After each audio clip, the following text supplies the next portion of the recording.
Hello again and welcome. This is Robert Schein, Managing Director and Partner of Blanke Schein Wealth Management. Today is May 27th of 2021. We're heading into Memorial Day weekend in a few days here.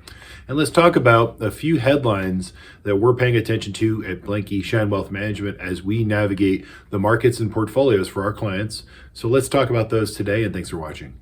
So the last 4 or 5 months, one could say that the 2021 year, as it relates to the equity markets, the fixed income markets, all hinge on two primary factors. The first being the 10-year Treasury.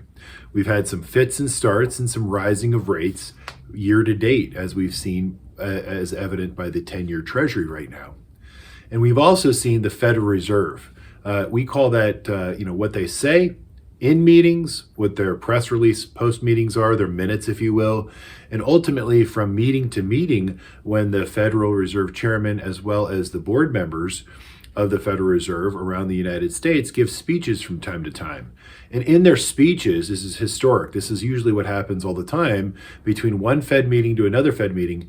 If the narrative or if the markets aren't digesting sort of the initiative or the sort of the policies that the Federal Reserve is trying to lay out, and markets aren't, let's say the fixed income market specifically is not following along with regards to what their initiative or what they're trying to accomplish, they will ultimately have what we call a jawboning effect. So where Federal Reserve Chairman or again the policymakers on the board will go out and have these speeches from time to time between these regularly scheduled Fed meetings.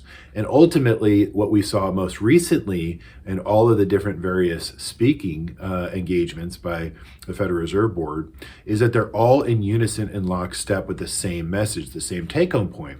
And the take-home point ultimately was just this, that they believe at this moment in time that the inflation that we see at this period of the U.S. economy is running hot, obviously, but they believe it's transitory, which means it's a pop in inflation and it's short-lived. It's going to spike and then come back down. So the jawboning effect ultimately is trying to keep interest rates caged in by way of the 10-year Treasury. So we're going to look at a chart of the 10-year Treasury in just a minute, but let's not ignore the data that's before us right now. This is this morning's Strategis report, and Strategis is looking at ultimately the Richmond Fed Manufacturing Survey. Hopefully you can see this. I'll hold this there right there for you. But what you want to see is the spike on the right side, which is the Richmond Fed Manufacturing Survey, current manufacturing prices paid forward. And that spike is pretty significant. It's actually inflationary data, right? But the central bankers care how much inflation is going to be sticky versus this is transitory. So they think this red line to the top is a flash in the pan moment in time as we go allow for firms to rehire the post-pandemic environment. And the attention likely is to focus on alternative measurements, according to them, in terms of inflationary trends. Like the Atlanta Fed says sticky in prices to gauge how much prices move and how much prices are inflammatory on a go-forward transitory on a go-forward basis. This is going to be the debate on a go-forward basis as we described. But let's take a look at what we saw year to date as it relates to the 10-year Treasury. Here's another chart of our 10-year Treasury. And to the right, once again, we're in a trading range. So from the bottom, you're seeing the 10-year Treasury yield bounce off of a bottom multi-year low, actually a historic all-time low for the 10-year Treasury. And now we're seeing right now about a 165, 160 range. But we are creating a range. You see a couple of, you see that box squarely around it. And earlier this year, that's where we had the equity markets completely unnerved because we were at the top end of this range right here. And now we're sort of settling off, especially going into this weekend, the 10-year Treasury. So we could have a trading pattern here, which means that this 10-year yield just stays within this box and it proceeds forward.